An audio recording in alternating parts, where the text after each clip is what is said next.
What's going on, guys? Today I'm going to give you a behind the scenes look into how I work with some of my players and more importantly, how my players utilize me. This is a high school kid that I actually work with, and something that we've started doing is he'll send me all of his game at bats, but more importantly, he sends me like a voice note breakdown. So I'm going to walk you guys through kind of step by step how I input this information, how I document it, and then what the feedback looks like. So you guys can kind of see the conversation from both sides to give you a better understanding of how, the remote side of training works, but more importantly, how different level players are utilizing my time, my experience, my knowledge to grow individually, maximizing the time that we work together. So let's dive into this. All right, so you can see here, he goes, "Hey Ryan, had a great day at the plate statistically, went 2 for 3, 2 singles, one went down third baseline and one went off the pitcher. Feeling great in the box and I'm ready to absolutely dominate." So I love the energy that he's already bringing here. Pumped to see this. So the first thing that I do is he'll send me this voice note. So I'm gonna listen to this voice note, and while he does that, I'm gonna take some notes on that. Hey Ryan, so I'm just gonna go through this first half out of the day.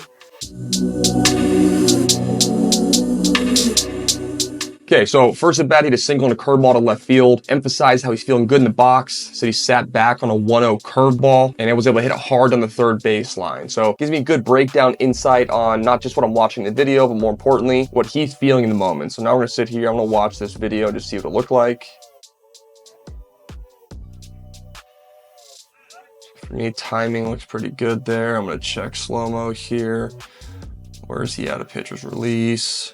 Our hand's fully loaded. So ball's out of hand there. You see it over his shoulder.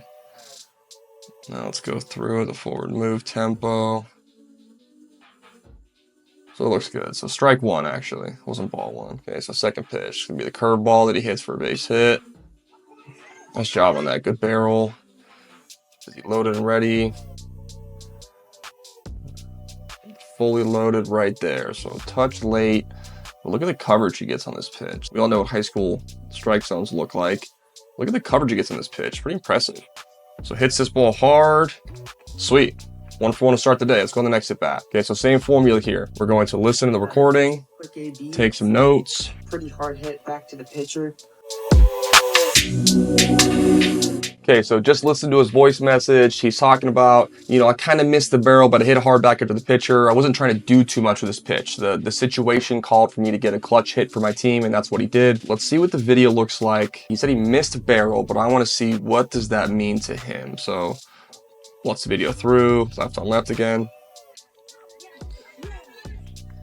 So ball's hit hard, ricochets off the pitcher. At first glance, like as I watch this swing, I said, gonna check time again. So pitcher's at release. Is he fully loaded right there? I don't think so. And you can see the front foot's coming up a little late. So now the forward move has to happen all at once. So vision, timing, loaded, all's happening at one time. It's gonna make our jobs a lot harder as hitter. And you can see kind of on the swing right here, he gets stuck a little bit in his backside. That's something I'm gonna communicate to him.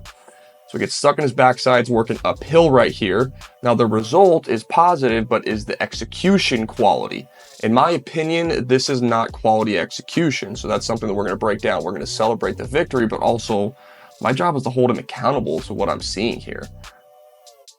So I'm gonna write that in my notes now. So I go back in, timing's late, stuck behind, working uphill. So now it's quick reminders for me as I go through these notes. I'm writing down what he's telling me, I'm writing down what I'm seeing so that I can communicate this back to the hitter. I want clear communication because I can't go see this player in the cage tomorrow. Okay, so you guys saw a little bit of the process of what I do when I'm reviewing hitters, how they communicate with me, and also how I track notes during the process. And then how I communicate back to them, I'll take my notes, I'm gonna stand up here and I'm gonna record a, let's just say 60-second to a 2-minute long video. I'm gonna break down the notes that I had on there and anything that I see swing-wise, whether it's timing or it's mechanical, I'm gonna demo for you. I'm gonna have the opportunity to showcase minor details. So for that one hitter in that example, the bat that he hit back up the pitcher, he was late. When the pitcher was releasing, the barrel was about 70% loaded. So when the ball was in the air coming to him, he had to decide to load fire, which is going to move our eye. So minor adjustments like that to help hold hitters accountable throughout the course of a season, it's gonna help shrink down those slumps that happen to every single baseball player. When you have eyes watching your practice swings on a regular basis, and then also reviewing game at bats, it's going to help you learn yourself as a hitter so you can become your own best coach, but also it's going to hold you accountable to the standard that you set. If you want to go out there and be great throughout the course of your season, and let's schedule a one-on-one to talk about what it would look like for us to work together. Until then, have a wonderful day.